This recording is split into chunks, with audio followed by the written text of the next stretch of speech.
What's up, everybody? High Rev 90 back again with this O2 Focus trunk lid panel, putting the 4x6 speakers in. It's getting ready for the final sanding coat, but I'm pretty much where I want to be. You can see I molded the I molded my I don't know what you would call this bevel part. I got a couple of low spots. My flare, I guess you would call it a flare, right? I filled it, used my filler, my just bread flour filler, and I got a few low spots I'm gonna just touch up, use it like glazing putty. You see there, here, there, a couple of low spots just for a final before I put my my final sanding coat. The brackets that the grills sit in, that's what I use for my mold. I taped around the edge here so I wasn't getting resin all into the groove, and I got a tiny bit. This should just scrape right out. Let's see. Yeah, that'll pop out easy. I can easily clean this up. I got some resin in there, but it'll all clean up because it doesn't really bond to plastic very well.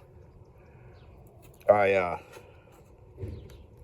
used a bigger piece of beer box, if you got soda box, whatever you use, and basically, put my filler in, try to keep it, you're trying to keep it away from this area, but I just kind of just laid the filler down and then ran the ran the beer box piece like so and smooth it out. You just go smooth. You guys get the idea if you do any kind of fiberglass work. And a couple of low spots, and once I fill those, if they're smooth enough, I'm going to put the sanding coat right over it. I'm pretty happy with this. It's looking pretty good. I got all my high spots that I filled from the backside with fiberglass so I could grind into it without sanding through. But I had to do some touch up here and there, fill some highs, and some lows. But overall, this is what it's about ready to do. This just, if you mold release this, or let me, I gotta see if I can pry this out easy. It's a pretty tight fit. Let's see here. Let me get this. Well, there, it's coming. See, that's it. I use a cooking spray real easy. Not, cooking spray right around the edge. And it's a little, I might have messed it up a little bit, but whatever. Shucks, I'll sand that and spray it with some bed liner if I want to reuse it. But anyway, use that for my outline mold, for my my flare, low spots. I'm going to do tiny bit of filler again. If it's smooth enough, I'm going to put the sanding coat right after it, after that sets up. These are the sanding pads I use. This die grinder, let me switch hands with here. This die grinder here, you can get your high spots, and you're going to go like this, real gentle. You don't want to be grinding too much, because look, you're going to hit here. You got to get this thing in all different angles that you need to get into. You'll figure it out as you go along. I've been using one of these for 30 years, so I got the tricks of the trade. I like this one from Harbor Freight. I can use my finger for a governor, like so. You just get in there. You're going to grind all your high spots. Use this. I use a circular sander. The Bauer one from Harbor Freight works awesome. Great sander. If you got a palm sander, your palm sander, you can get in there with your palm sander and angle it however you do.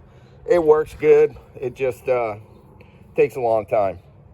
I make quick work with my circular sander. This pad here, this one is called Flex Pad. It comes from Surf Supply in Huntington Beach. I got various sponge pads. These are actually polishing pads for compounding and stuff, polishing cars, but I put sandpaper on them. I use them as sponge pads because I can get I can get in these areas like so, blend it all in. I can use this to blend in. These are good. They're great for surfboards, sanding the rails and stuff. And again, that's what I've been doing for 25 years, is making surfboards. But yeah, it's coming along, man. I'm gonna pre-drill here, here, here, and here. Make sure my drill spots are gonna go into the metal of the trunk lid that I want to get into. And then I'm gonna, you know, backfill behind it, build it up so I can countersink, make it look nice. But where is this? I thought I had the, I'll show you the, oh, there it is. Again, I didn't have any of this stuff, so I just use bread flour for my filler, and it works awesome. For some reason it retards the resin, so it takes a while to set up, but once it kicks, man, it's good. Fiberglass and resin, sand that real good.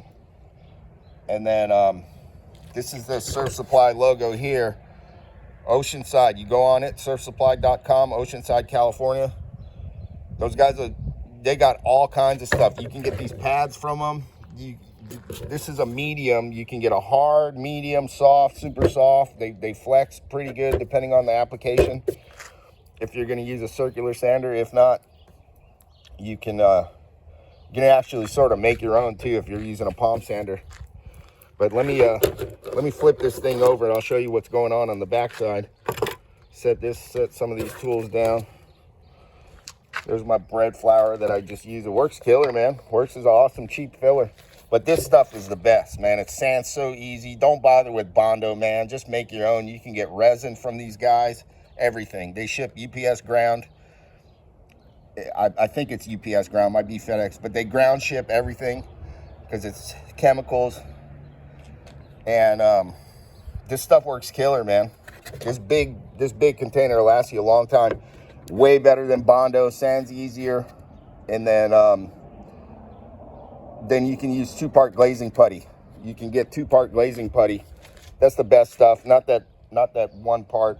I mean, for tiny little stuff, the 1 part works, little pinholes. But if I had some 2-part glazing putty, I would use it around here because it dries so fast and you can sand it fast.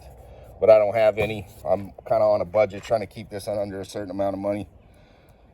But anyway, and then this, I'm going to take this small little piece of beer box and just, you know, swipe real quick. This, you know, like so. That's a trick my uncle showed me back doing body work.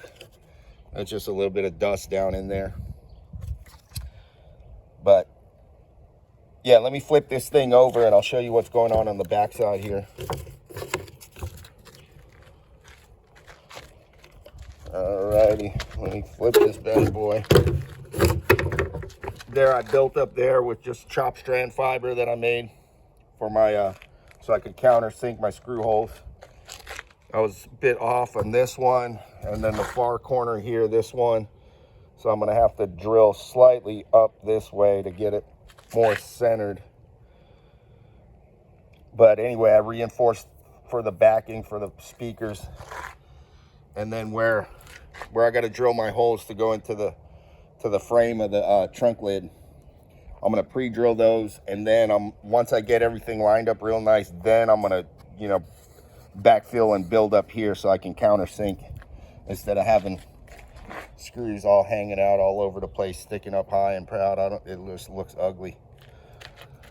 And this ain't the best I ever seen. There's guys way better that, I mean, I could spend more and more time on this thing and probably put some vinyl fabric that would match the texture of the original panel that would look similar. But I'm just gonna hit it with some texture, some bed liner, and then go over it with the color paint as close as I could get to the interior panel. And then that's gonna be that. Again, I'll put a whole bunch of instructions in the description. Like, share, comment, man. You guys got any questions, comment, dude. I'll be happy to answer anybody. I've been doing fiberglass a long time. This is, I don't know, maybe a 1/2 inch deep or so, maybe more. A little bit more sanding to get in, you know, make it a little more smooth. I'll see how the grill fits in there after I put a fabric over the grill. But yeah, finished product, almost there. I should have this thing painted by today. It's about noon, Arizona time. But coming along, final ready coats. Oh, if you want to put two sanding coats with a 3-inch brush, you can do that. As soon as your first coat kicks and it's set off and you can't move it, but you can still leave fingerprints, that's when you want to go over it again. This one, I'm just going to do one coat. It's going to be good enough because I'm going to texture over it. But if you want it super smooth, because these shiny spots, that's all low spots. Low spot, low. All of these shinies, you see some of this, you know, that's low spot, low spot. This is all low. You see this? Low. All your shinies are going to be all your low spots, and you're going to blend those in. You get to the point, you got to put more resin, then just put more resin, and you'll get it. You'll get it. Look, this is all low spots right here, all low. It should be fine once I put my final sanding coat. I'll get it on fairly thick, and use my I don't have it right this second. Use my my 3-inch brush and go back and forth. I'll try to film that. Maybe get my sister to film it when she gets home from the grocery store. But anyway, game day, Sunday football. She got a Dallas uniform on, so I like watching football, but I don't have any special teams. I just like watching it. Anyway, high rev 90. This thing's gonna come out sick. You guys will see it after it's done. Any questions? Put it in the comments, man. I'll be more than happy to help and answer any questions. And again, I'm going to put in the description and whatnot. I'm going to put instructions step by step as best I can, and make sure I get thorough before I even upload the video. Cool, guys. Take care, man. Good luck on your project. This has been a bear, man. I probably got 30 hours into this thing already, maybe. I haven't kept track, but that's including some beer drinking time. Anyway, high rev 90. Peace. Aloha.